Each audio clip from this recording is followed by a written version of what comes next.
샬롬, 반갑습니다. 우리 반갑게 우리 옆사람과 인사하도록 합시다. 주님의 이름으로 사랑하고 축복합니다. 자, 우리 다시 한번 앞뒤 사람 보시고 주님의 이름으로 사랑하고 축복합니다. 네, 오늘 거룩한 주일입니다. 오늘도 우리 마음과 뜻과 우리 마음을 정성을 다해서 우리 하나님 앞에 온전한 마음으로 예배드리며 나아가는 귀한 시간이 되었으면 좋겠습니다. 우리 예배 전 우리 하나님 앞에 찬양으로 우리 찬송가 524자 우리 함께 기쁨으로 우리 하나님 앞에 찬양 올려드리도록 하겠습니다.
듣기도 하며 생각하니 장님이시로다. 죄악 벗은 우리 영혼은 기뻐 뛰며 주를 보겠네. 하늘에 계신 주 예수를 영원히 섬기 죄악 벗은 우리 영혼은 기뻐 뛰며 주를 보겠네.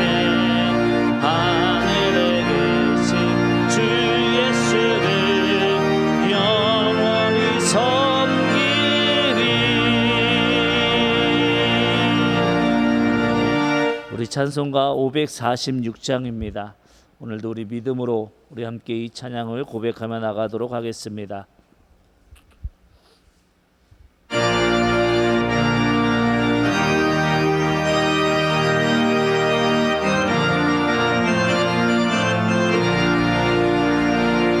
주님 약속하신 말씀 위에서 영원토록 주를 찬송하리라.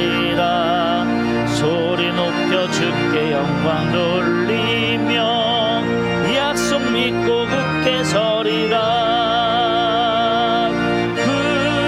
굳게 서리 영원하신 말씀 위에 굳게 서리. 굳게 서리 그 말씀 위에 굳게 서리라.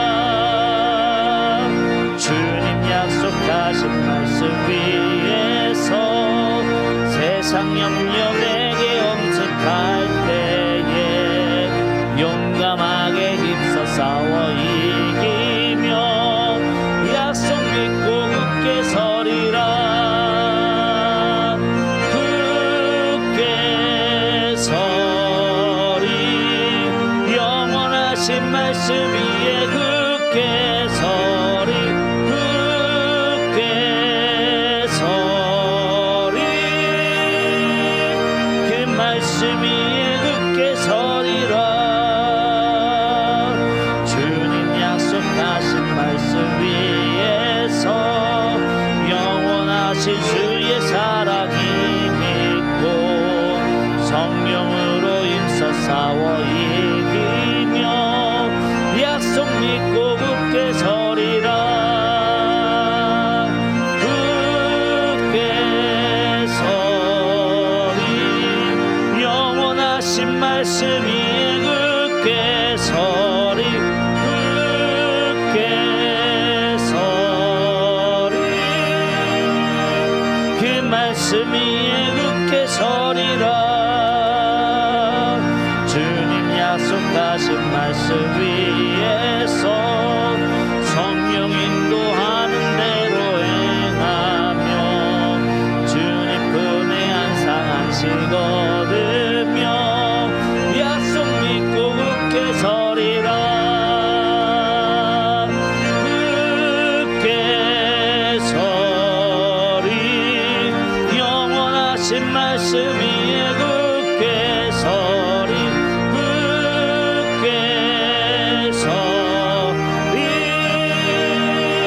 그 말씀 위에 우리 3절과 4절을 다시 한번 고백합시다. 주님 약속하신 말씀 위에서 영원하신 주의 사랑이 믿고 힘써 싸워 이기며 약속 믿고 굳게 서리라. 굳게 서리 영원하신 말씀 위에 굳게 서리. 굳게 서리 그 말씀 위에 굳게 서리라. 주님 약속하신 말씀 위에서 성령 인도하는 대로 행하며 주님 품에 항상 안식 얻으며 약속 믿고 굳게 서리라. 굳게 서리 영원하신 말씀 위에 굳게 서리. 굳게 서리 그 말씀 위에 굳게 서리라.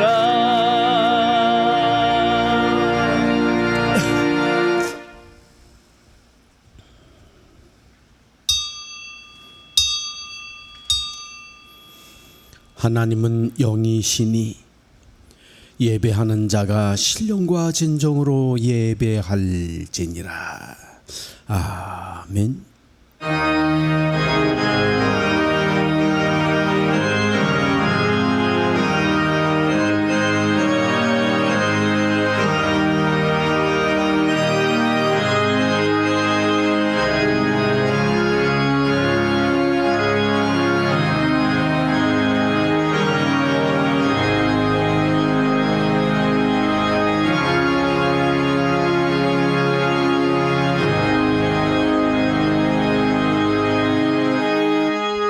지난 한 주간 동안에도 하늘을 두루마리 삼고 바다를 먹물로 삼아도 다 기록할 수 없을 만큼 놀랍고 크나큰 사랑을 베풀어 주신 아버지 하나님, 참으로 감사를 드립니다. 그 놀라운 사랑이 있었기에 저희들 지난 한 주간 동안도 힘겨운 세상 가운데서 그래도 나름대로 선한 싸움을 싸워올 수 있었고, 오늘 또한 거룩한 주의 날 아버지 앞에 찾아와 예배드릴 수 있었음 고백을 드리며 감사를 드립니다. 오늘도 주의 은총 속에서 주님께 부름받은 주의 백성들이 마음을 다하고 뜻을 다하고 성품을 다하여 하나님을 사랑하는 마음으로 예배를 드리고자 원근 각지에서 주의 제단 앞에 찾아왔사오니 하나님 참새도 주의 전을 통하여 제 집을 얻고 제비도 새끼들 보금자리를 얻음같이 오늘 주의 백성들도 이 주의 제단을 통하여 하나님 주시는 생명 양식으로 말미암아 험난한 세상 살아가는데 필요한 영육간의 강건함과 하늘의 능력과 권세를 덧입는 귀한 시간이 되어지게 하여 주시옵소서. 무엇보다도 아버지 하나님, 우리가 하나님 앞에 나왔지만 저희들의 삶의 모습은 부족하기 짝이 없습니다. 지난 한 주간 동안에도 그 크고 놀라운 사랑 속에 살면서도 하나님이 기뻐하실 만한 삶의 열매는 너무도 보잘것없는 열매를 맺은 사람들이지만 그래도 이 시간 은혜 주실 줄 믿고 하나님의 은혜가 없이는 살 수 없음을 너무도 잘 알기에 염치 불구하고 주님 앞에 찾아 나왔사오니 주님, 우리를 애면하지 마시고 박대하지 마시고 하늘문 활짝 여시고 우리를 맞아 주시어서 우리가 하나님이 주시는 은혜로 또다시 한 주간을 살아가기에 부족함이 없도록 필요한 능력과 권세를 덧입혀 주시옵소서. 무엇보다도 이 시간 우리가 드리는 예배가 하나님 참으로 기뻐 받으시는 산 제사가 되어지기를 소망합니다. 혹이라도 악한 사탄막이 틈타지 못하도록 성령께서 주장하여 주시어서 우리의 마음과 우리의 뜻과 우리의 생각은 하나님께서 참으로 기뻐 받으실 만한 산 제물들이 다 되어지도록 도와주시고 마음을 오르지 하여 하나님을 사랑하는 마음으로 그리고 사모하는 마음으로 예배케 하여 주셔서 예배드리는 시간 내내 은혜 받게 하시고 예배드리는 시간 내내 하나님께 영광 돌리는 시간이 되어지게 하여 주시옵소서. 이 예배를 통해서 오직 우리 하나님 홀로 큰 영광 받아주시기를 원하오며 예수님의 이름으로 기도하옵나이다. 아멘. 찬송가 526장을 부르시겠습니다.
끝까지 늘 맑도다.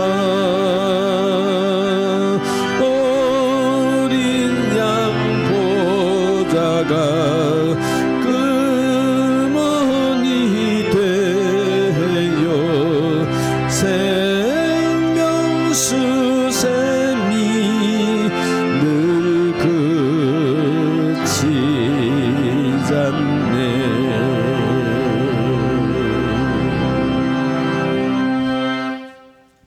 우리 이 시간 거룩하신 아버지 하나님 앞에 조용히 눈을 감고 마음의 무릎을 깊이 꿇으십시다. 그리고 지난 한 주간 동안의 우리의 삶의 모습을 하나님의 말씀의 거울 앞에 비춰보시기 바랍니다.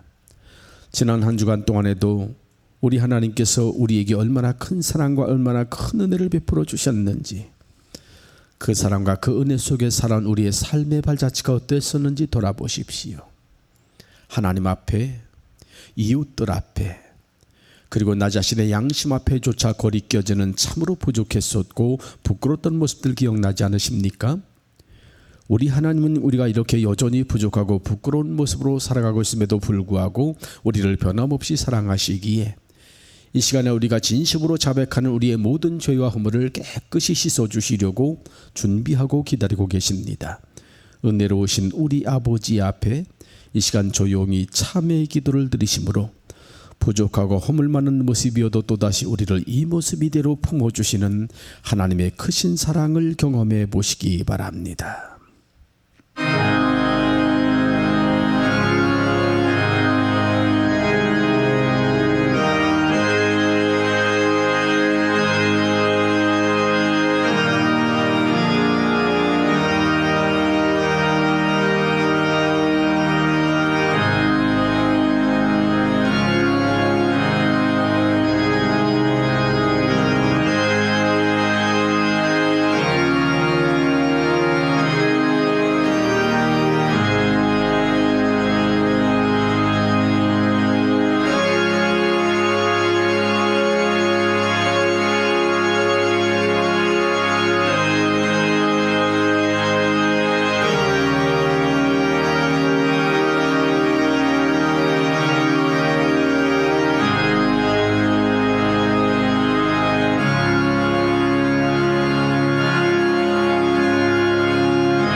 여기에 이 시간 우리가 진심으로 자백한 우리의 모든 죄와 허물을 용서해 주시겠다는 하나님의 약속의 말씀이 있습니다.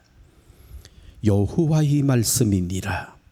그날 그때에는 이스라엘의 죄악을 찾을지라도 없겠고 유다의 죄를 찾을지라도 찾아내지 못하리니 이는 내가 남긴 자를 용서할 것입니다. 이제 이 약속의 말씀들을 이 시간 믿고 고백한 우리의 모든 죄와 허물을 우리를 한없이 사랑하시는 우리 아버지 하나님께서 깨끗이 용서해 주셨음을 믿으시기 바랍니다. 하나님을 향한 우리의 믿음을 이 시간 사도신경으로 고백하겠습니다. 나는 전능하신 아버지 하나님 천지의 창조주를 믿습니다. 나는 그의 유일하신 아들 우리 주 예수 그리스도를 믿습니다. 그는 성령으로 잉태되어 동정녀 마리아에게서 나시고 본디오 빌라도에게 고난을 받아 십자가에 못 박혀 죽으시고 장사된 지 사흘 만에 죽은 자 가운데서 다시 살아나셨으며 하늘에 오르시어 전능하신 아버지 하나님 우편에 앉아 계시다가 거기로부터 살아있는 자와 죽은 자를 심판하러 오십니다. 나는 성령을 믿으며 거룩한 공교회와 성도의 교제와 죄를 용서받는 것과 몸의 부활과 영생을 믿습니다. 아멘. 이제 이 시간 우리 마음을 모아서 하나님께 경건하게 기도드릴 때에 홍문기 장로님께서 우리의 기도를 인도해 주시겠습니다.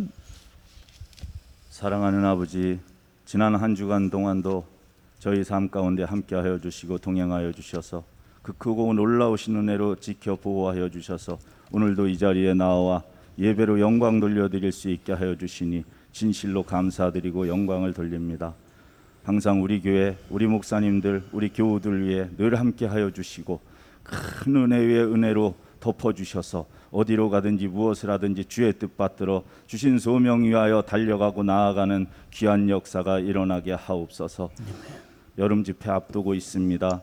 하나님 다 잘 준비되고 예비되게 하옵시고 그곳에 아버지 저희들 모여서 한 가지로 한 마음 한 뜻으로 이 말세의 마지막 때에 어떻게 하여야 주를 기쁘시게 해드릴고 우리에게 주신 사명이 무엇이며 이 말세의 마지막 때에 어디를 바라보고 나아가야 할지 좌우로 치우치지 아니하고 최후 승리 얻기까지 저희들 나아가고 달려갈 수 있는 큰 능력과 은혜로 임하여 주시옵소서. 또한 저희들 아버지 아프리카 선교지도 기억하여 주시기를 원합니다. 그 어려운 환경 속에서 주의 복음이 아버지 전파되지 못하고 있는 가운데 있사오니 주께서 그 세워주신 교회들 위해 힘 주시고 능력 주시고 그 어려운 환경 속에서도 굴하지 아니하고 힘있게 주의 복음 증거하고 전파하며 나아가고 달려가게 하옵시고 어디로 가든지 무엇을 하든지 형통한 길로 인도하여 주시옵소서. 저희들 힘 닿는 대로 작은 정성이나마 힘을 보탤 수 있게 하옵시고 그 선교 사역에 동참할 수 있도록 은혜 베풀어 주시옵소서. 우리 교회 성전 건축도 있습니다. 필요한 모든 은혜의 은혜를 더하사 준공에 이르기까지 안팎으로 부족함이 없게 하옵시고 모든 분양임대도 다 잘 되게 하여 주셔서 모든 것이 합력하여 선을 이루게 하옵시며 저희들 또한 우리 교회 새 성전에 아버지 많은 영혼들 좋은 일꾼들 보내주셔서 빈자리가 없도록 채워주시고 더욱더 우리 교회가 사명 다 잘 감당케 되어지는 귀한 역사가 일어나게 하옵소서. 오늘도 주의 말씀 듣습니다. 저희들 항상 주님 사랑하는 마음으로 말씀 듣고 믿음으로 순종할 수 있는 능력을 허락하여 주옵소서. 감사드리고 영광을 돌리며 예수 그리스도의 이름으로 기도하옵나이다. 아멘.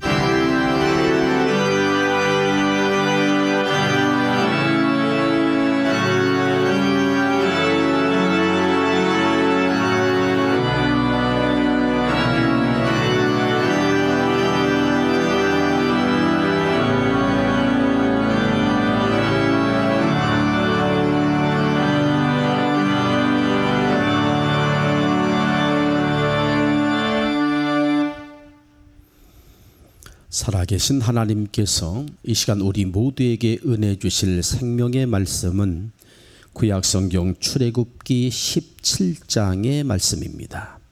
출애굽기 17장 8절에서부터 16절까지 말씀입니다. 출애굽기 17장 8절에서 16절까지 말씀, 이제 저와 여러분이 한 절씩 교독하겠습니다. 그때 아말렉이 와서 이스라엘과 르비딤에서 싸우니라. 모세가 여호수아에게 이르되 우리를 위하여 사람들을 택하여 나가서 아말렉과 싸우라. 내일 내가 하나님의 지팡이를 손에 잡고 산 꼭대기에 서리라. 여호수아가 모세의 말대로 행하여 아말렉과 싸우고 모세와 아론과 훌은 산 꼭대기에 올라가서 모세가 손을 들면 이스라엘이 이기고 손을 내리면 아말렉이 이기더라. 모세의 팔이 피곤함에 그들이 돌을 가져다가 모세 아래에 놓아 그가 그 위에 앉게 하고 아론과 훌이 한 사람은 이쪽에서 한 사람은 저쪽에서 모세의 손을 붙들어 올렸더니 그 손이 해가 지도록 내려오지 아니한지라. 여호수아가 칼날로 아말렉과 그 백성을 쳐서 무찌르니라. 여호와께서 모세에게 이르시되 이것을 책에 기록하여 기념하게 하고 여호수아의 귀에 외워 들리라.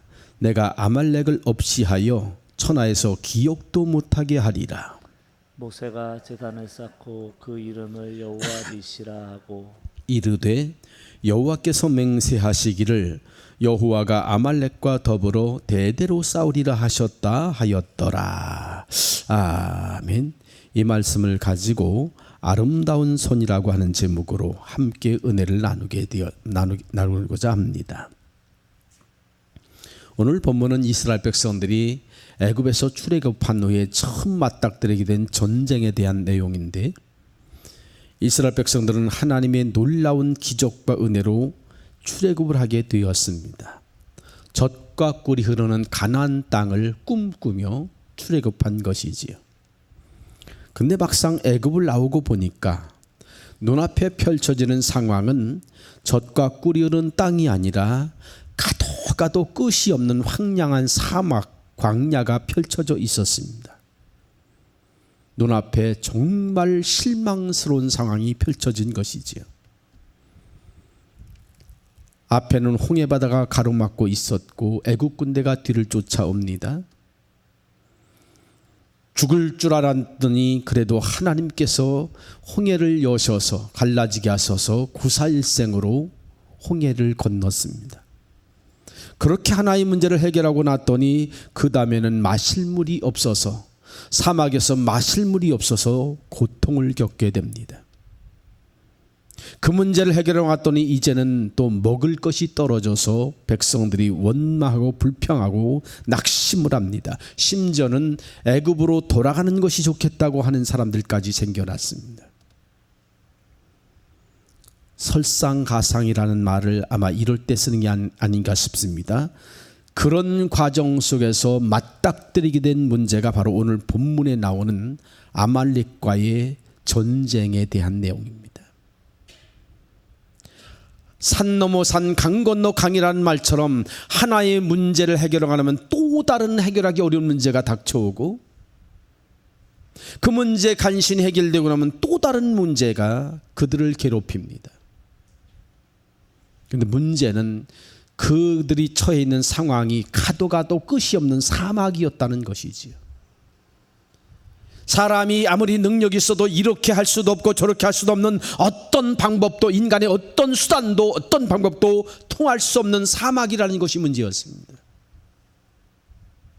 그 말은 바꿔서 말하면 그런 상황 가운데서 그들이 살 수 있는 길은 오직 하나, 하나님 의지하는 길밖에는 없다는 것을 의미합니다. 여러분, 오늘 우리도 분명히 아셔야 합니다. 여러분이 이 험난한 세상 살아가다가 내 능력과 내 수단, 내 방법으로는 도저히 어찌할 수 없는 그런 환경이 부딪힌다면, 그런 환경이 여러분에게 주어진다면 그것은 바로 하나님의 방법 외에는 살 길이 없다는 것을 의미합니다. 전적으로 하나님 의지해서 살 길 찾으라는 뜻으로 받아들이셔야 합니다.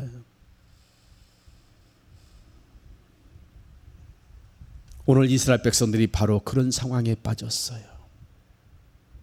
하나 간신히 문제 해결하고 나니까, 자기들 해결한 것도 아니지, 어쨌든 간에 하나님의 도우심으로 문제가 해결되고 나니까 또 다른 문제가 터져 나오고, 그거 간신히 또 하나님 앞에 하나님의 은혜로 해결되고 나니까 또 다른 문제가 터져 나오고, 그러다가 급기야는 오늘 본문에 보다시피 아말렉 군대가 그들을 쳐들어오는 역사가 일어난 것입니다. 그런데 8절 말씀에 보면 그때에라는 말이 나옵니다. 이 말은 앞부분의 상황이 이렇다라는 것을 설명해 주기 위한 연결어예요. 그때가 무슨 때입니까? 어떤 일이 일어났었다는 얘기예요? 앞부분의 상황을 보면 굉장히 심각한 상황입니다. 4절에 보면 모세가 하나님 앞에 부르짖습니다. 내가 이 백성에게 어떻게 하리이까? 그들이 얼마 아니면, 조금 있으면 내게 돌을 던지겠나이다. 마실 물이 없으니까 백성들이 자기에게 돌을 던지게 생겼다는 말이에요. 그만큼 이스라엘 백성들은 낙심하고 속상해서 고통을 받고 있었다는 뜻입니다. 그런데 바로 그런 상황에서 오늘 본문에 보면 아말렉 군대가 쳐들어오게 되었다는 것입니다. 그런데 신명기 25장 18절에 보면 아말렉 군대가 쳐들어와서 누구를 먼저 치기 시작했는가 하면 뒤에 쳐져 있는 사람들을 먼저 공격하기 시작했다고 말씀하고 있습니다. 여러분, 잊지 마십시오. 우리의 영적 싸움에서도 마귀는 항상 영적으로, 신앙적으로 뒤쳐져 있는 사람들을 공격합니다. 여러분, 동물의 왕국 같은 프로그램 보셨지요? 거기서 이 포식자들이 먹잇감을 어떤 먹잇감을 노립니까? 항상 뒤처져 있는 짐승들. 늙어서 걸음을 다 못 따라간다거나 병이 들었다거나 다리를 쩔룩거린다거나 그래서 잘 도망가지 못하고 잘 따라가지 못하는 그런 짐승들을 항상 먹잇감으로 노려서 잡아먹습니다. 사탄도 똑같아요. 영적으로 믿음이 늘 뒤처져 있는 사람, 하나님의 일에도 능동적이고 적극적으로 참여하지 못하고 늘 피동적이고 수동적으로 뒤처져서 마지못해 따라오는 그런 사람들이 사탄의 노략감이 된다는 것을 아셔야 합니다. 성경에는 사탄은 우는 사자같이 삼킬 자를 찾아 돌아다니고 있다고 말씀하고 있어요. 그래서 여러분, 우리가 험난한 이 세상에서, 이 영적인 세계에서 우리가 사탄의 노략질 대상이 되지 않으려면 여러분 앞장서셔야 합니다. 영적으로 늘 앞장서세요. 늘 피동적이고 수동적으로 뒤처져서 뒤따라오는 그런 신앙생활이 아니라 남보다 앞서가려고 하고 남보다 먼저 하려고 하고 남보다 적극적으로 하려고 하는 그런 신앙 자세가 여러분에게 살 길을 열어주게 되는 것입니다. 오늘 본문에 보면 뒤처져 있는 사람들을 아말렉 군대가 와서 공격을 해요. 이런 상황에서 한 번도 전쟁을 해보지 않은 이스라엘 백성들이 아말렉 군대와 싸워야 하는 그런 상황이 벌어집니다. 그래서 오늘 모세가 어떻게 하죠? 여호수아에게 지시합니다. 너는 나가서 싸워라. 아니, 싸우라고 하려면 무기나 주든지 갑옷이라도 입히고 투구라도 입히고 무장이라도 해서 전쟁터인데 가서 싸우라고 하면 그럼 아마 이해가 될 것 같아요. 그냥 싸워본 경험도 없고 훈련 받아본 적도 없는 사람들, 싸움 싸자도 모르는 사람인데 그런 사람들에게 나가 싸우라고 합니다. 그리고 자기는 어떻게 하겠다고요? 내일 산에 올라가서 기도하리라. 여러분, 이 상황이 이해가 됩니까? 아마 믿음 없는 저 같은 사람이라면 나가 싸우라 그러면 아마 따지고 들었을 거예요.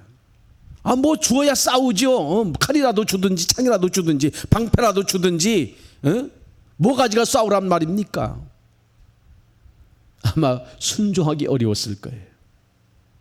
그리고 믿음 없는 사람의 눈에 볼 때는 이 상황이 어떻게 비춰지겠어요? 나보고는 싸우라고 지는 산꼭대기로 도망가려고? 딱 그 상황 아닙니까? 믿음 없는 사람 눈으로 보면 순종이 쉬웠을까요? 그런데 여호수아는 그 말에 순종합니다. 그래서 여호수아가 앞장서서 싸워요. 그리고 결과적으로 이스라엘이 승리하게 됩니다. 우리가 여기서 착각하면 안 될 것이, 싸움은 여호수아가 싸웠지만 결국 이기게 된 것은 하나님의 은혜였다는 사실입니다. 하나님이 그 싸움을 이기게 하셨다. 오늘 본문 15절 16절에 보면 아주 중요한 말씀이 나옵니다. 15절 16절에 보면 모세가 제단을 쌓고 그 이름을 여호와 니시라 하고 이르되 여호와께서 맹세하시기를 여호와가 아말렉과 더불어 대대로 싸우리라 하셨다 하였더라. 누가 아말렉과 싸운다고요? 누가? 여호와가. 그것도 한 번만 싸우고 마는 게 아니라 대대로 싸워주시겠다. 그러면 여러분, 이 아말렉과 싸운 이스라엘 백성들의 싸움이 결국 누구의 싸움이 됐어요? 하나님이 싸우시는 하나님의 싸움이 되었어요. 아말렉과 싸우는 상대가 이스라엘이 아니라 이스라엘은 겉에 내세운 헛수아비 같은 존재에 불과하고 그 뒤에서 하나님이 이스라엘을 앞세워가지고 이스라엘을 헛수아비처럼 이용해서 아말렉과 하나님이 직접 싸우시는 싸움이 되었다는 것입니다. 흔히 쓰는 말 가운데 애들 싸움이 부모 싸움 된다는 말이 있지 않습니까? 지금 상황이 딱 그 상황이 된 거예요. 우리가 이 세상을 살아가는데도 수많은 영적인 싸움들이 있지만 그러나 우리의 그 싸움이 하나님이 대신 싸워주신 그 싸움이 된다면 우리는 어떤 싸움이라 할지라도 능히 승리하게 될 줄로 믿습니다. 그런데 그러면 왜 이스라엘의 싸움이 하나님의 싸움이 된 것입니까? 하나님이 왜 이스라엘 백성들을 대신해서 앞장서 나가 싸우신 것입니까? 거기에는 이스라엘 백성들과 하나님 사이의 특별한 관계 때문에 그렇습니다. 이스라엘 백성들은 하나님 앞에 별로 이쁜 짓을 한 게 없어요. 툭하면 원망불평하고, 심지어는 주의 종 모세와 아론에게 돌을 들어서 쳐 죽이려고 하는 살벌한 상황도 간혹 벌어졌습니다. 그런데도 하나님이 그들을 위해 싸워주셨는데 그 이유가 무엇이었는지 아십니까? 그것은 이스라엘 백성들과 하나님 사이에 언약 관계가 있었기 때문에 그래요. 어린 양을 잡아서 그 피로 약속을 맺은 언약 관계였기 때문에 하나님께 원망하고 불평했지만, 그러나 하나님은 언약을 지키셔서 그들을 대신해 싸우시고 이기게 하신 것입니다. 우리 6.25 때도 보면 유엔군이 참전을 해가지고 북한 땅까지 밀고 올라갔어요. 압록강까지 거의 올라가서 북한 땅까지 거의 통일을 하기 직전에 이르렀습니다. 근데 그때 중공군이 30만 명이 꽹과를 치고 쳐들어 내려왔어요. 그래서 유엔군이 사정없이 뒤로 밀렸습니다. 휴전선 부근까지 밀려가지고 공방전을 벌이다가 지금 휴전선을 경계를 삼고는 휴전 상태에 이르러서 오늘까지 이른 것이죠. 그 전쟁에서 중공군이 수없이 많은 생명이 죽었어요. 그러면 중국은 왜 자기 애꿎은 젊은 사람들 생명 수십 30만 명이나 갖다 쏟아부으면서까지 남의 나라 전쟁에 참여한 것입니까? 그 이유는 북한과 중공 사이에 상호 방위 조약이 맺어져 있기 때문에 그래요.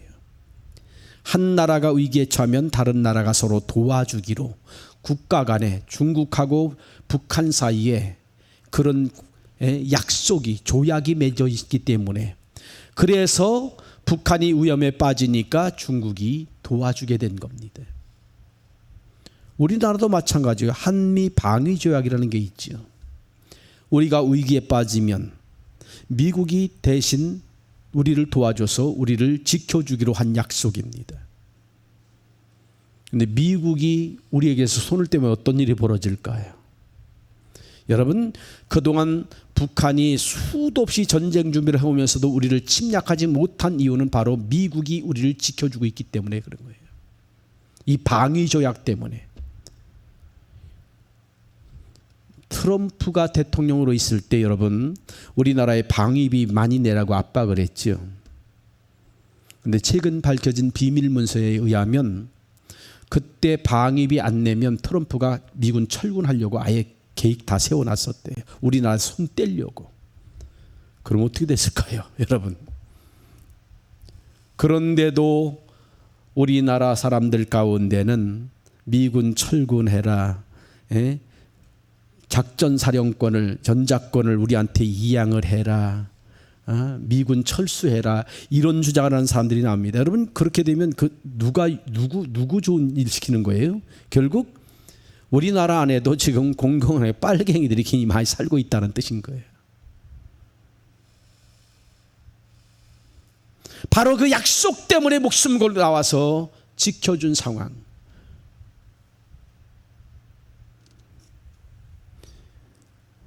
(6.25) 때도 전 세계에서 여러 나라가 우리나라에 참전을 해가지고 수없이 많은 젊은이들이 생명을 잃었습니다. 그들이 왜 그렇게 했을까요? 생면부지의 나라, 우리하고 아무 관계도 없는 사람들이. 그런데 그들이 왜 그렇게 했는지 아십니까? 유엔의 결의에서, 그들은 유엔의 회원국이잖아요. 회원국이니까 유엔의 결의에서 결정된 약속이잖아요. 그게 약속을 지키려고 아무 상관이 없는 우리나라에 그 젊은이들 보내서 수없이 많은 젊은이들이 목숨을 잃게 되었던 거예요. 약속이 그렇게 중요한 것입니다. 그런데 하나님은 바로 이스라엘 백성들과 그 관계를 맺은, 그 약속을 하신 거예요. 어린 양의 피로 나와 언약을 맺으면 내가 신실하게 너희를 책임져 주리라. 그래서 이스라엘 백성들은 그 하나님의 은혜도 알지 못하고 원망불평을 일삼았지만 하나님은 신실하게 약속을 지키셔서 그들을 대신해서 싸우시고 이기게 해주셨던 것입니다. 오늘 우리는 어떻습니까? 오늘 우리도 하나님과의 관계는 피로 맺은 언약의 관계입니다. 구약의 이스라엘 백성들은 어린 양을 잡아서 그 피로 하나님께 제사를 드리며 언약을 맺었지만 오늘 우리는 진짜 어린 양이신 예수 그리스도의 피로 언약을 맺은 사람들 아닙니까? 그래서 하나님이 미워할래야 미워할 수 없는 사람들이 바로 우리들이요, 미운 짓을 해도 사랑할 수밖에 없는 관계가 하나님과 우리 사이의 관계인 것입니다. 그래서 우리의 싸움이 곧 하나님의 싸움이 되는 거예요. 여러분, 길거리에서 꼬맹이들이 뭘 믿고 큰 소리치고 까봅니까? 엄마 아빠 믿고 큰 소리치고 싸우는 거 아닙니까? 우리가 세상 살아가면서 천국 가는 그날까지 수없이 많은 영적인 싸움을 싸워야 되겠지만 그 싸움이 하나님의 싸움이 되기만 한다면 우리는 아무런 걱정 없이 살아갈 수 있게 되어지는 거예요.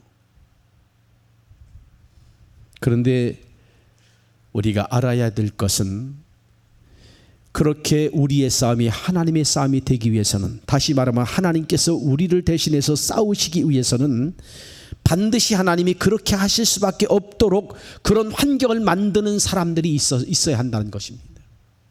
성경을 보면 하나님이 개입해서 그렇게 대신 싸우실 때는 반드시 그렇게 싸울 수밖에, 하나님이 그렇게 나서서 싸울 수밖에 없도록 환경을 만든 사람들이 있어요. 오늘 본문에도 그렇게 만든 사람들이 있습니다. 오늘 본문에 보면 모세와 아론과 훌, 하나님이 약속대로 싸워주셨지만 그러나 하나님이 그렇게 싸우실 수밖에 없었던 이유는 그들이 하나님 앞에 하나님의 약속을 믿고 기도의 손을 들어서 기도했기 때문입니다. 성경에는 하나님과의 관계 속에 나타나는 여러 종류의 손들이 있습니다. 우선 아담의 손을 보십시오. 저는 천국 가면 제일 먼저 아담과 하와를 만나서 물어보고 싶은 게 있어요. 선악과 맛이 어땠느냐고. 그 아담과 하와의 손은 바로 선악과를 따먹고 범죄한 불순종한 손이요, 우리를 불행하게 만든 손 아닙니까? 또 가인의 손은 어떻지요? 자기 동생을 돌로 쳐 죽인 살인자의 손입니다. 똑같은 손인데도 그 손으로 남을 어루만져서 사랑을 주고 상처를 싸매주는 생명의 손이 될 수도 있고, 반대로 형제를 쳐 죽이는 살인자의 손이 될 수도 있는 게 바로 우리의 손이에요. 그런데 오늘 본문에 보면 모세는 그 손을 들어서 하나님 앞에 기도하는 그런 아름다운 손을 가지고 있습니다. 노아의 손은 어떻습니까? 120년 동안이나 뚝딱뚝딱 방주를 만든 손이요, 그렇게 방주를 만들어서 자기 가족을 구원시키는 구원의 손이 되었습니다. 또 예수님의 손은 어떤 손입니까? 우리를 위해서 자기를 버린 손, 우리를 치료하는 능력의 손. 그래서 우리는 항상 예수님의 손을 붙잡고 살아야 하는 것입니다. 또 독생자를 우리에게 보내주셨던 하나님 아버지의 손은 어떤 손입니까? 내어주는 손입니다. 하나밖에 없는 아들까지 내어주는 손, 우리를 너무너무 사랑하기에 모든 걸 아낌없이 내어주는 손, 그게 하나님 아버지의 손이에요. 여러분, 사랑이라고 하는 것은 본질적으로는 내어주는 것입니다. 내어주며 기뻐하는 것, 그게 사랑이에요. 막 움켜쥐는 게 아니라 내주는 손, 하나밖에 없는 아들을 내주는 손, 하나님의 그 내어주심 때문에 우리 인류가 구원받는 축복의 열매 속에 살아가고 있는 거 아닙니까? 오늘 여러분의 손은 어떤 손입니까? 움켜잡는 손입니까? 아니면 펼치는 손, 내미는 손입니까? 여러분, 움켜주는 게 힘이 들까요? 아니면 펼치는 게, 내미는 게 힘이 들까요? 움켜주는 게 훨씬 더 힘이 듭니다.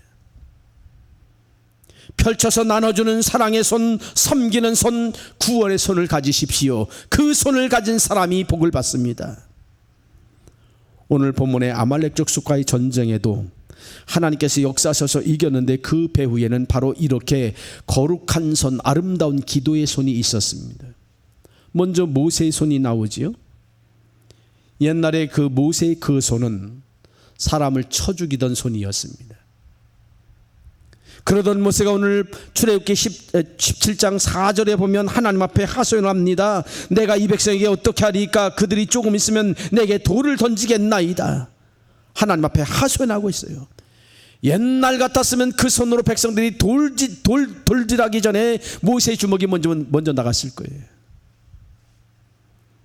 그런데 이런 상황이 벌어졌는데도 모세는 하나님께 원망하지 않고 백성들 탓하지 않고 하나님께 두 손 들고 기도를 시작합니다. 내일 내가 하나님의 지팡이를 손에 잡고 산 꼭대기에 서리라. 그랬더니 이상한 일이 일어나요. 모세가 손을 들면 이스라엘이 아말렉을 이기고, 모세가 손을 내리면 아말렉이 이스라엘을 이기는 희한한 일이 벌어지는 겁니다. 여러분, 이게 상식적으로 이해가 되십니까? 사람이 손 든다고 전쟁에서 싸움에서 이기고 손 내린다고 지고 이해가 안 되죠. 근데 여러분, 저는 복싱 시합을 보다 그게 이해가 되더라고요. 복싱 시합 보세요. 손 올리는 사람은 이겨요. 방어가 되니까. 손 내리고 까불다가 한 대 맞으면 뻗더라고.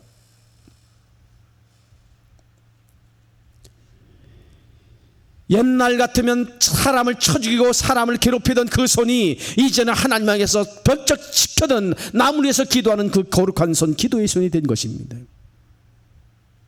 그래서 여러분도 어렵고 힘들더라도 사람이나 환경을 탓하지 말고 하나님을 향해서 거룩한 기도의 손, 아름다운 기도의 손을 드는 사람들이 되시기 바랍니다. 그래야 하나님이 그 속에서 역사하시는 거예요. 이사야서 37장에 보면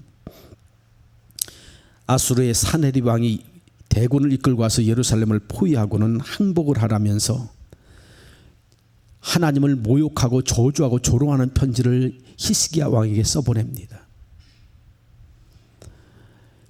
히스기야 왕의 그 편지를 보니까 분이 넘쳐서 어쩔 수가 없어요. 하나님을 얼마나 모욕하고 저주하는지.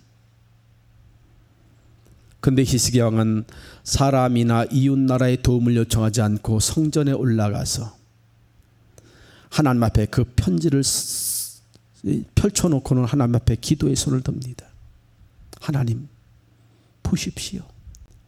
저 이방인이 하나님을 얼마나 모욕하고 저주하는지 하나님 눈으로 한번 직접 보십시오. 그러자 그날 밤 하나님께서 한 천사를 보내셔서 아수르 군대 18만 5천 명을 한순간에 몰살시켜 버렸습니다. 히스기야에게는 아수르 대군을 물리칠 힘이 눈끝만큼도 없었지만, 그러나 아수르 대군을 물리칠 수 있는 하나님을 움직일 수 있는 힘이 있었어요. 그게 뭡니까? 기도의 손인 거예요. 여러분, 어린 자녀들에게는 아무 힘이 없지만 그러나 엄마 아빠를 움직일 수 있는 힘이 있지 않습니까? 그걸 가리켜서 우리는 자녀의 권세라고 그래요.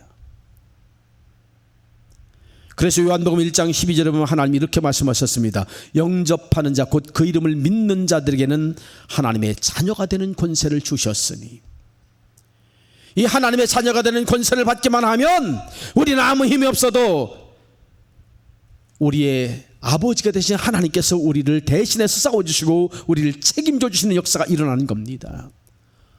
모세는 지금 그걸 믿고 있기에, 자기는 하나님의 자녀가 되는 권세를 가졌음을 알고 있기에 당당하게 말하는 거예요. 내일 내가 여호와의 지팡이를 들고 산 꼭대기에 올라가서 하나님을 향해 손을 들리라. 그런데 아십니까 여러분? 우리 생각에는 정말 터무니없는 것 같지만 근데 그게 바로 아말렉과 싸움에서 이기게 된 비결이었어요. 하나님이 대신 싸울 수밖에 없게 하는 그 손, 그게 바로 모세의 기도하는 손이었어요. 알브레이트 뒤로라고 하는 유명한 화가가 있습니다. 사진 한번 보시죠. 이 사람인데요, 생기기도 멋지게 생겼죠. 이 사람은 독일 뉘른베르크 출신의 르네상스 시대 화가입니다. 독일이 유럽연합 EU에 가입하기 전에 독일 화폐에 이 얼굴이 그려질 정도로 유명한 사람이에요. 근데 이 사람은 아버지가 금세공업자입니다. 형으로 태어났고 밑에 동생이 있었는데 이 사람이 알브레이트 뒤로이고 동생이 알버트 뒤로예요. 근데 이 부친 밑에서 형제가 같이 금세공하는 법을 배우다가 영 적성에 맞질 않습니다. 이 두 아들에게는 꿈이 있었어요. 큰 아들인 형인 알브레이트는 화가가 되는 게 꿈이었고 동생인 알버트는 피아니스트가 되는 것이 꿈이었습니다. 근데 집안이 너무너무 가난하다 보니까 뜻을 펼칠 수가 없었어요.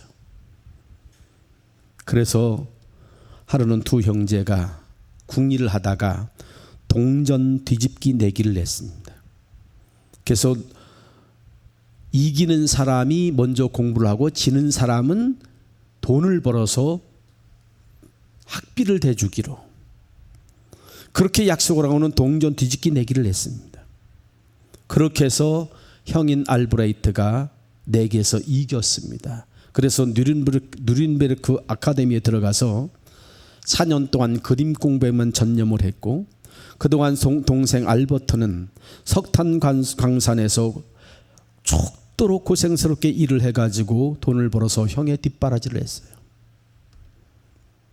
그렇게 세월이 흘러서 마침내 형 알브레이트는 동생의 헌신으로 고생 끝에 수석으로 그림 공부를 마치게 되었고 그가 학교를 졸업할 무렵에는 그도 이름이 꽤 유명해져서 그림이 몇 개씩 팔려나가기 시작하던 때였습니다. 이제는 자기가 돈을 벌어서 동생을 공부할 수 있도록 지원해야 될 그런 차례가 됐어요. 그래서 학교를 졸업하고 이 뒤로가 동생이 일하는 탄광을 찾아갔습니다. 갔더니 동생이 마침 식당 한켠 구석에서 무릎 꿇고 형을 위해서 간절히 기도하고 있었습니다. 주님, 저의 손은 이미 일하느라고 손마디가 굳어지고 뒤틀려서 더 이상 피아노를 칠 수가 없게 되었습니다. 그러니 제가 할 몫을 형이 대신할 수 있도록 도와주시고 형이 주님의 영광을 위해서 아름다운 그림을 많이 그릴 수 있도록 해주시옵소서. 동생이 정말 손을 모으고 간절히 기도를 하는 모습이었어요. 그동안 석탄광산에서 형을 위해 험한 일을 해온 동생의 손은 이미 피아노를 칠 수 없을 만큼 망가져서 피아니스트의 꿈을 접을 수밖에 없는 상태가 되어 있었던 것입니다. 그래서 형인 알브레이트 뒤로는 자기를 위해서 희생하고 기도하고 있는 굳은 살이 박힌 동생의 손을 바라보는 순간 지금까지 보았던 그 어떤 것과도 비교할 수 없는 큰 감동을 받으면서 주체할 수 없는 눈물을 흘렸습니다. 그리고는 눈물을 미쳐 닦을 새도 없이 곧바로 연필을 꺼내서 동생의 그 기도하는 거룩한 손을 스케치하기 시작했어요. 그렇게 해서 탄생한 그림이 그 유명한 기도하는 손이라는 걸작입니다. 많이 보셨죠, 여러분? 뒤로는 그 손을 스케치하면서 이렇게 고백을 했다고 합니다. 기도하는 손이 가장 깨끗하고 아름다운 손이요, 가장 위대한 손이요, 기도하는 자리가 가장 큰 자리요, 가장 높은 자리이다. 여러분 아멘 되십니까? 기도하는 손이 가장 아름다운 손이요, 가장 위대한 손이요, 기도하는 자리가 가장 큰 자리요, 가장 높은 자리다. 여러분 이 높은 자리 뺏기지 마시기 바랍니다. 모세는 그래서 내일 내가 산꼭대기 올라가서 하나님 앞에 기도하려고 했던 거예요. 그 자리가, 기도하는 자리가 가장 높은 자리, 가장 아름다운 손, 가장 능력 있는 손. 그래서 이스라엘이 이길 수 있도록 하나님이 대신 싸울 수밖에 없었던 것입니다. 그 다음 두 번째 나오는 손이 아론과 훌의 손입니다. 이때 모세의 나이는 80살이었고 이제 가나안 땅에서 나온 지 몇 개월밖에 안 됐을 때니까 모세의 나이 80살이었고 아론의 나이는 83살, 훌의 나이는 86살이었습니다. 다 80이 훌쩍 넘은 놈이, 요즘 같으면 죽음을 거의 눈앞에 두고 있는 그런 사람들이, 그런 노인들입니다. 그런 세 노인네가 산꼭대기에 올라가서 기도를 합니다. 근데 오늘 본문 12절은 모세의 팔이 피곤함이라고 했어요. 아무리 능력 있는 주의 종이지만 모세도 사람입니다. 늙은이에요. 그러니 하루 종일 손 들고 기도하면 안 피곤하겠어요? 팔이 안 아프겠습니까? 손을 들었다가도 저절로 내려오게 되겠지요. 인간의 손은 연약하기 때문에 피곤해도 손이 내려오게 되고, 낙심해도 손을 들 의지가 없어서 손이 내려올 수밖에 없는 상황입니다. 그래서 아론과 홀이 돌을 가져다가 모세를 그 위에 앉게 하고는 자기들이 한 사람은 이쪽에 서고 한 사람은 저쪽에 서가지고 양쪽에서 손을 꼭 붙들어서 내려오지 않도록 붙들어 줍니다. 강제로 손이 내려오지 못하고 붙들어 준 거지. 아마 고문도 그런 고문이 없었을 거예요. 아무리 붙어주고 있다고 하지만 여러분, 한참 그렇게 붙들려 있으면 피가 밑으로 다 쏠려서 팔도 저리고 혈액순환이 안 돼가지고 팔도 저리고 얼마나 고통스러웠겠습니까? 그런데도 그 싸움이 끝나도록, 해가 지도록 모세는 그 아픔을 참아냅니다. 그걸 견뎌내요. 그것도 노인네가. 여러분, 이스라엘이 괜히 이긴 게 아닙니다. 하나님이 괜히 나서서 싸우신 게 아니에요.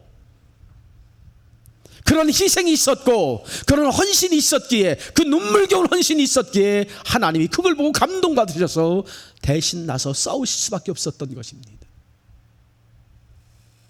오늘 여러분, 하나님의 도우심을 받기를 원하십니까?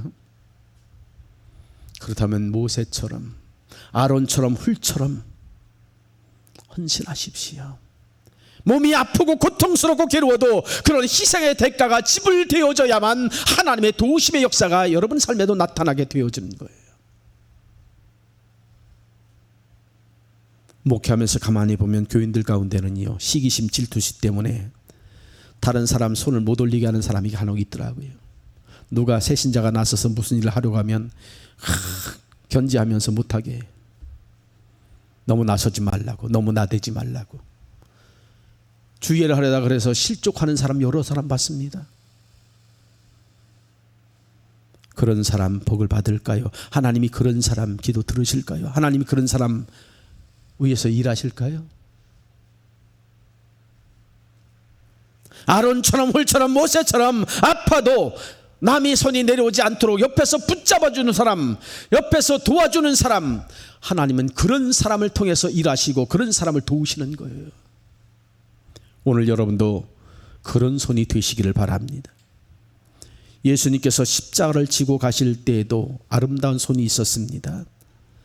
자기 손수건으로 피땀으로 범벅이 된 예수님 얼굴을 닦아주었던 여인 베로니카.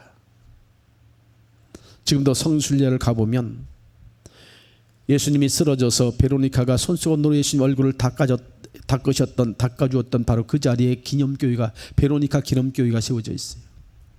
그 손이 얼마나 아름다운 손이었으면 후세 사람들이 그 여인을 기념하기 위해서 그 자리에 교회를 세웠겠습니까? 또 있습니다. 구경 나왔다가 지쳐서 쓰러지고 또 쓰러지는 예수님을 보고는 마음이 안타까워서 대신 십자가를 짊어지고 간 사람, 구레네 시몬이라는 사람. 하나님은 그의 그 아름다운 손길을 잊지 않으시고 훗날 그의 아내와 그의 자녀들이 엄청난 복을 받고 하나님 앞에 크게 쓰임받는 일꾼으로 삼으셨어요. 희생의 대가는 결코 헛되지 않습니다. 하나님이 반드시 잊지 않고 갚으시는 거예요. 아무것도 아닌 것 같아도 여러분, 주를 위해서 그리고 이웃을 위해서 기도하고 도와주고 붙잡아주는 손은 그렇게 아름다운 손이요, 하나님이 잊지 못하시는 손인 것입니다. 종교개혁자 마틴 루터의 부인이 바로 그런 지혜로운 손을 가진 여인이었습니다. 그 당시에는 종교개혁이 바위에다 계란을 치는 격으로 힘든 상황이었어요. 그 거대한 로마 캐톨릭 교황청을 혼자서 대적하고 종교개혁을 해나가는 게 얼마나 힘들었겠습니까? 너무나 힘이 드니까 이 루터가 낙심이 돼가지고 주저앉아 있었어요. 그러자 그의 아내가 소복을 입고 그의 앞에 오더니 통곡을 하며 울어댔습니다. 장례식을 방불케 할 만큼 통곡을 하며 울어대니까 루터가 깜짝 놀라서 아니 누가 죽었느냐고 물었습니다. 그러자 그 부인이 한다는 말이 당신의 하나님이 돌아가셨다고. 당신의 하나님이 돌아가셨다면서 통곡을 하며 우는 거예요. 그래서 루터가 그 무슨 하나님이 돌아가시다니, 내 하나님이 돌아가시다니 그 무슨 불경스러운 말이냐고 책망하니까 부인이 대뜸한다는 말이 당신의 하나님이 살아계신다면 당신이 그렇게 낙심할 이유가 없는데 당신이 그렇게 주저앉아서 낙심하고 있는 걸 보니까 틀림없이 당신 하나님 죽은 게 맞다고. 그 한마디가 루터의 마음에 불을 질렀고 루터는 다시 힘을 내서 종교개혁을 완수할 수가 있었습니다.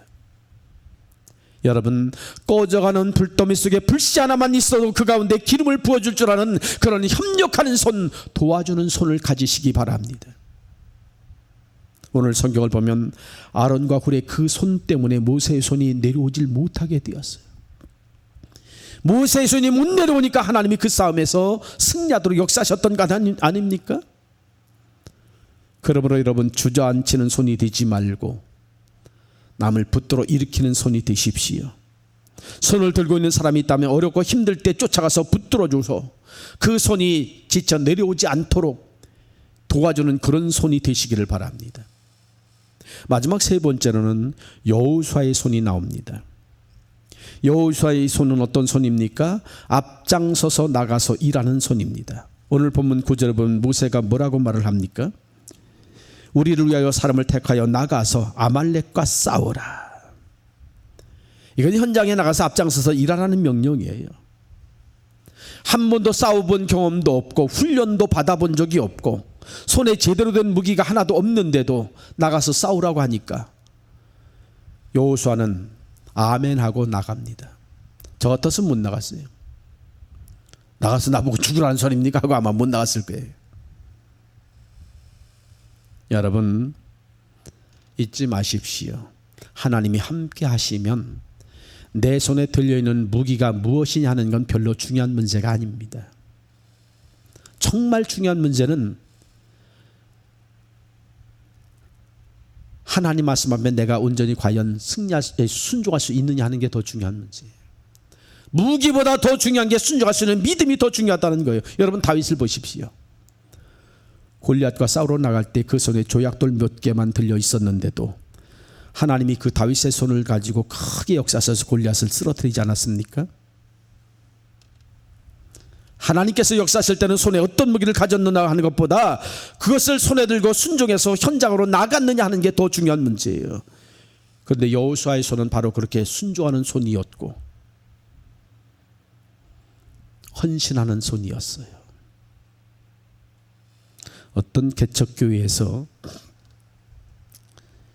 상가에 새 들어 있는 개척교회에서 상가 주인이 갑자기 월세를 크게 올려달라고 하니까 감당할 수가 없어서 교회를 이전할 곳을 찾고 있었답니다. 시일은 촉박하고 이사할 곳은 마땅치 않고, 그러니까 이 목사님이 교인들을 데리고 기도원에 올라가 가지고 함께 기도를 했대요. 교인들 기도 훈련도 시킬 겸 교회 문제도 해결받을 겸 가서 기도 훈련을 시키는데, 기도를 시키는데 모세처럼 손을 들고 응답받을 때까지 손 내리지 말고 기도하라고 시켰대요. 근데 여러분 해보셨습니까? 저는 해봤어요. 이거 손이 얼마나 아픈지 팔이 떨어질 것 같아가지고 5분 이상을 들고 있질 못하겠더라고요. 근데 교인들이 손이 아파 자꾸 내리니까 주물르다가 또 올리고, 목사님도 주물르다 또 올리고 이러다가 보니까 어떤 한 분이 꾀를 내가지고 가방을 뒤적뒤적 하더니 거기서 나이론 끈을 하나 꺼내더래. 그랬는데 이 나뭇가지 여기다 붙들어매더니 그거 붙들고 쥐야 하고 기도하더랍니다. 그렇게 해서라도 여러분 손이 내려오지 않는 게 중요합니다. 기도의 손을 내리지 않는 게 중요해요. 이 세상은요, 지혜가 부족하고 지식이 부족하고 물질이 부족해서 혼란을 겪는 것 같아도 사실은 영성이 부족하고 믿음이 부족해서 이 세상은 갖가지 문제가 생기는 거예요. 아무리 세상에 뭐가 없고 뭐가 없어도 하나님을 움직일 수 있는 믿음만 있으면 여러분 그 없는 것들은 전혀 문제가 되질 않는 것입니다. 그래서 오늘 우리의 신앙생활의 관건은 믿음을 키우는 것, 영성을 키우는 데 달려있다는 사실을 잊지 마세요. 오늘 영적 전쟁에서 승리하는 비결은 우리의 믿음을 키우는 데 있고 우리의 영성을 키우는 데 있습니다. 모세처럼 기도하는 아름다운 손 절대 포기하지 마세요. 아무리 힘들고 어려워도 아론과 훌처럼 남을 도와주고 붙잡는 손 절대로 거두지 마세요. 여호수아처럼 체면 자존심 다 주판을 튕기지 말고 하나님 말씀 앞에 온전히 앞뒤 가리지 말고 온전히 순종하며 달려나갈 수 있는 그런 순종의 손을 가지십시오.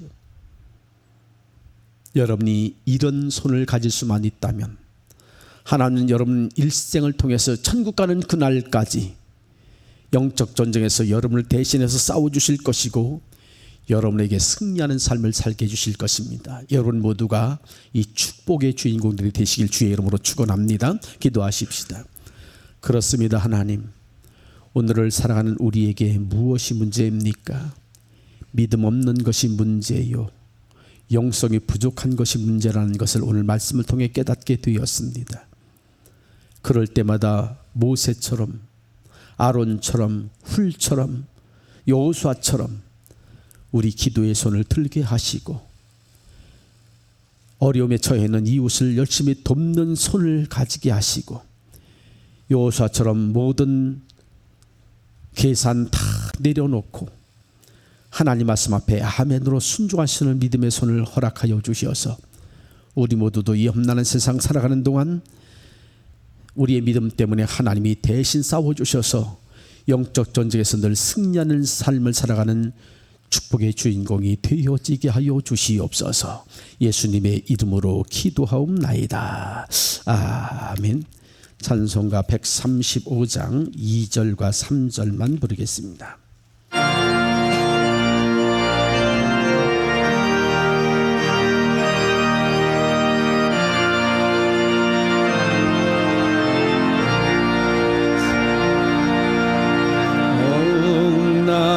엉나니는 바다 위로 걸어오시고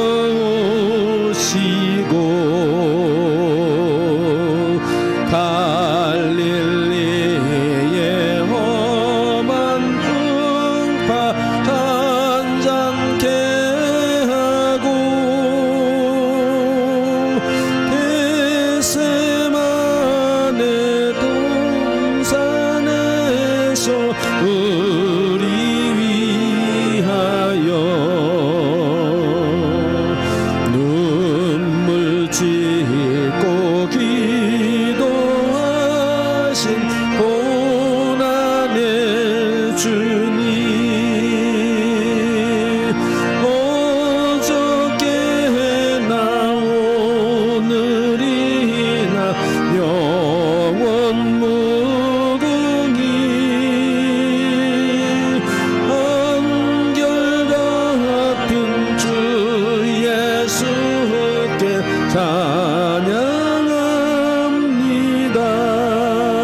그렇습니다. 주님.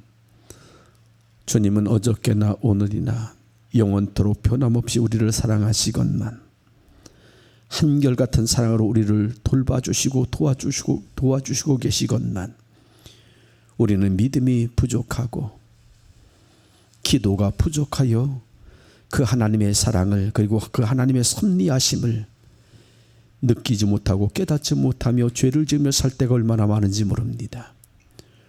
오늘 이스라엘 백성들의 모습이 바로 그러했지 않습니까? 그런데도 하나님은 약속하신 것 때문에 신실하게 이스라엘 백성들을 도와주셨고 대신 싸워주셔서 승리하시게 하셨다는 것을 살펴봤습니다. 주여, 오늘 우리의 삶 가운데도 우리의 영적 전쟁에서 늘 승리할 수 있도록 하나님이 대신 싸워주시고 우리를 축복하여 주시옵소서. 그러기 위해서 우리가 모세처럼 거룩한 기도의 손을 들 줄 아는 종들이 되어지게 도와주시고 자기밖에 모르는 사람이 아니라 아론과 훌처럼 이웃을 도와주고 붙잡아주는 거룩한 손을 가진 주인공들이 되어지게 도와주시고 계산이 앞서서 자기 생각과 자기 마음과 자기 계획대로 자기 방법을 주장하는 어리석은 사람이 아니라 여호수아처럼 하나님 말씀 앞에 아멘으로 순종하는 믿음의 손을 허락하여 주셔서 우리 모두 그 아름다운 믿음의 손 때문에 하나님이 대신 싸워주시는 축복을 누리는 종들이 다 되게 하여 주시옵소서. 우리 그렇게 살기를 다짐하며 정성껏 준비한 귀한 예물을 이 시간 아버지 앞에 드렸습니다.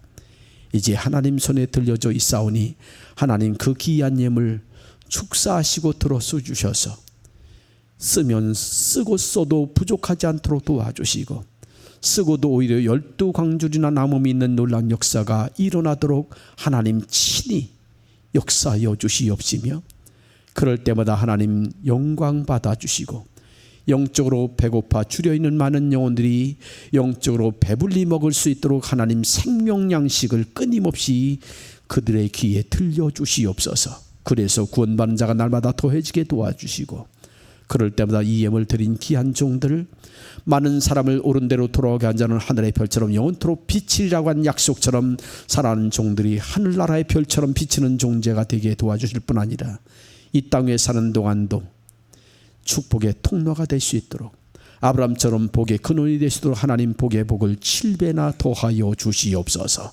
주께서 친히 그 능력의 손으로 갚아주시기를 원하오며 예수님의 이름으로 기도하옵나이다. 아멘.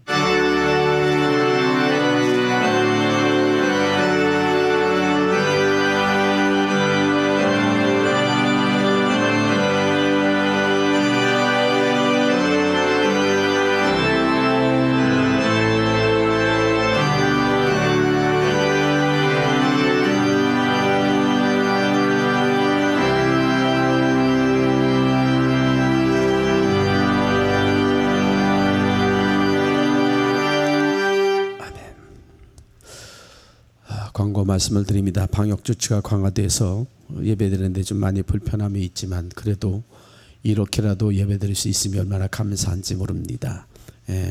한 가지 염려되는 것은 코로나 바이러스가 가라앉을 것 같으면서도 오히려 더 확산 추세에 있다는 게 좀 불안스럽습니다.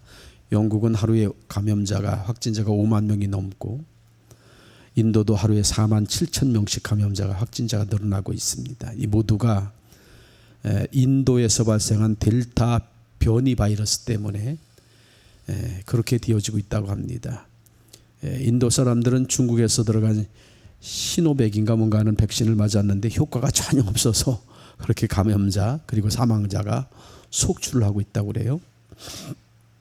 거기다가 이미 뭐 알파 바이러스 중에 알파, 베타, 감마, 델타 이번에 또 람다라는 종이 또 변이종이 생겨서 이미 몇십 개국으로 번졌어요.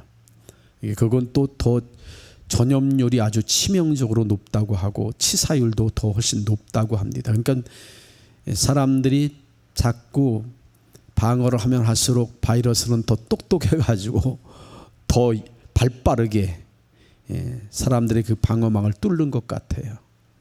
그래서 믿을 것은 스스로 조심하는 것밖에 없다. 백신도 너무 믿진 마십시오. 백신 맞으면 조금 효과는 있는데 화이자나 모더나를 맞아도 델타 바이러스는 64%의 효과밖에 없다고 합니다. 그러니까 아직 많은 위험에 노출되는 거죠. 더군다나 거기다가 뭐 람다 바이러스가 퍼지면 백신이 무효화될 수도 있다는 전문가들의 얘기가 흘러나오고 있어요. 그래서 백신을 또 개발하면 그새 바이러스는 또 변이지고 또 생기는 거죠.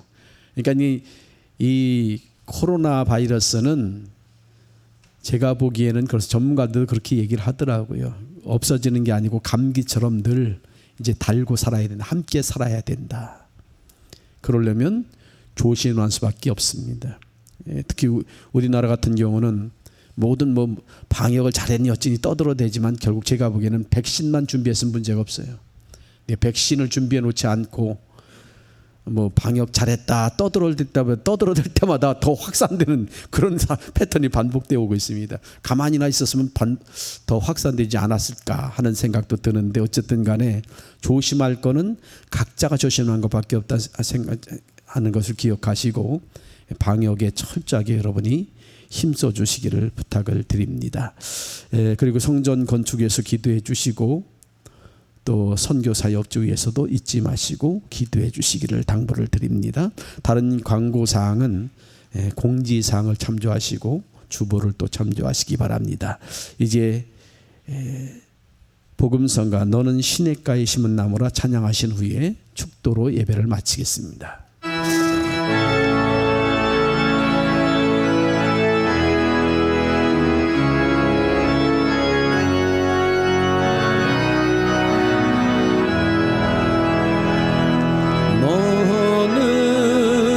시냇가에 심은 나무라 하나님의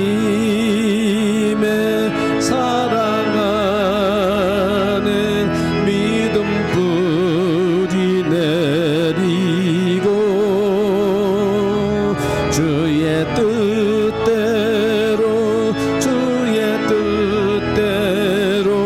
항상 살리라.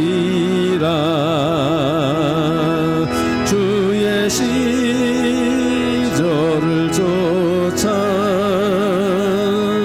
구원 열매 맺으면 주의 영화로운 빛 너를 주의 뜻대로 항상 살리라.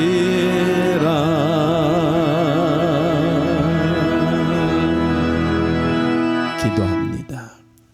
이제는 우리 주 예수 그리스도의 크신 은혜와 하나님 아버지의 극진하신 사랑과 성령의 감화 감동 교통 인도하심이 이 시간 주님 앞에 나와 귀한 말씀 듣고 이제 험난한 세상 살아갈 때에 영적 전쟁에서 하나님께서 늘 나를 대신해서 싸워주심으로 승리하는 자가 될 수 있도록 우리가 모세처럼 거룩한 기도의 손, 아론과 훌 같은 남을 도와주고 섬기는 손, 여호수아처럼 말씀 앞에 온전히 순종하여 믿음으로 나아가 싸우는 손을 가지고 살아가기로 다짐하고 돌아가는 모든 종들의 머리 위에와 그 가정과 자녀와 일터 위에 영원토록 함께 있을지어다. 아멘.